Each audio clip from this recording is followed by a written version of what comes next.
দিল্লির এক এনজিও নামে ব্যক্তিগত তথ্য চুরির অভিযোগ। টাকা দেওয়ার টোপে আধার নম্বর এবং ব্যাংকের তথ্য লিখিয়ে নেওয়া হচ্ছে কাগজে। কালিকাপুর বস্তি এলাকায় চাঞ্চল্যকর অভিযোগ। এ নিয়ে আনন্দপুর থানায় অভিযোগ জানিয়েছেন স্থানীয় কাউন্সিলর। স্বেচ্ছাসেবী সংস্থার নামে টাকার টোপ, নানা কায়দায় তথ্য চুরির চেষ্টা করা হচ্ছে বলে অভিযোগ।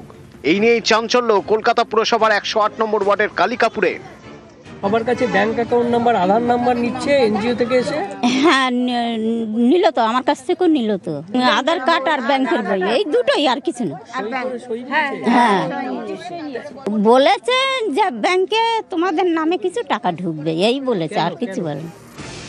এর আগেও সমীক্ষার নামে তথ্য হাতানোর চেষ্টার অভিযোগ উঠেছে। এ নিয়ে বারবার সরব হন মুখ্যমন্ত্রী। আমি শুনছি অনেক বাইরের লোক, কেউ আসাম থেকে, কেউ ইধার থেকে, কেউ উধার থেকে, বিভিন্ন লোক বিভিন্ন এলাকায় ঢুকে এমনকি আমাদের সমর্থকের কাছেও তার নাম্বার, তার প্যান কার্ড নাম্বার, তার আধার কার্ড নাম্বার, তার ফোন নাম্বার, সে কি করে তার ডিটেলস নিয়ে চলে যাচ্ছে অফিসারদেরও। আমি পুলিশকে বলবো, বি অ্যালার্ট। কখনো আবার কল্যাণী এইমসে মেন্টাল হেলথ সার্ভের নামে তথ্য হাতানোর চেষ্টার অভিযোগ তুলেছেন মুখ্যমন্ত্রী।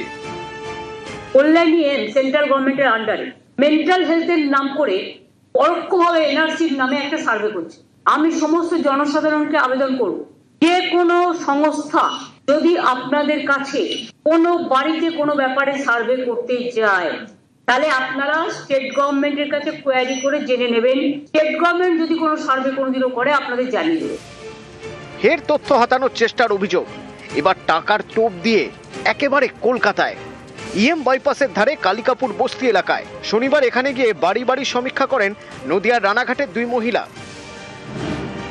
স্থানীয়দের দাবি, তারা নিজেদের দিল্লির এক স্বেচ্ছাসেবী সংস্থার কর্মী বলে দাবি করেন। বলা হয় অসহায় পরিবারগুলিকে তারা টাকা দেবেন। এই দেখুন, টাকার টোপে অনেকের থেকে ব্যাংকের তথ্য এবং আধার নম্বর নিয়ে নেওয়া হয়েছে। কয়েকজন সইও করে দিয়েছেন, কিন্তু যে স্বেচ্ছাসেবী সংস্থার নামে এই সমীক্ষা চলছে তাদের নাম নেই ফর্মে।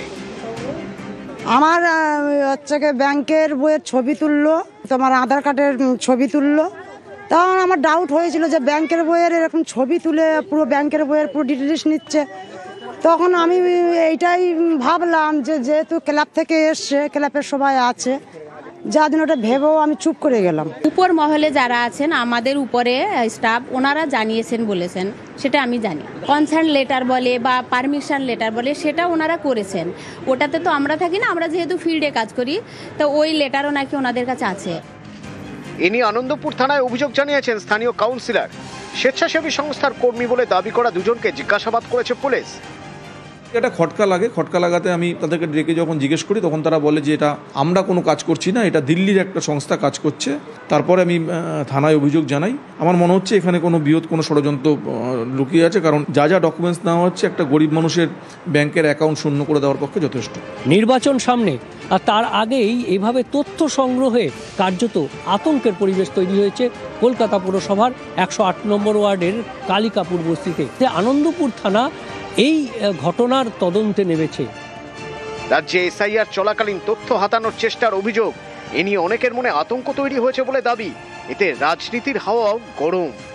বিভিন্ন এনজিও বা বিভিন্ন সংস্থা সংগঠনের নাম করে কিছু লোক বাইরে থেকে এসে হঠাৎ সমীক্ষার নাম করে তথ্য চাইছে।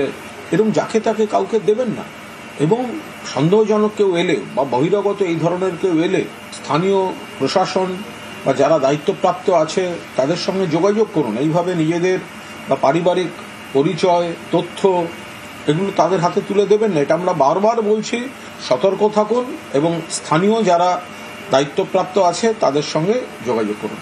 রাজ্য সরকার করছেটা কি, যে কাউন্সিলরকে আগে কমপ্লেন করতে হচ্ছে, ঢোকার আগেই তো ধরে ফেলা উচিত। বিএসএফ দেখছে না বলে, অনুপ্রবেশকারী ঢুকছে বলে বারে বারে যারা ঢেকুর তুলছেন, সেখানে কি অন্যায় কথা, এসে নিয়ে চলে যাচ্ছে। কারা নিচ্ছে, কেন নিচ্ছে, কে সই করাচ্ছে, সবই দেখা দরকার। নিউজ 18 বাংলা।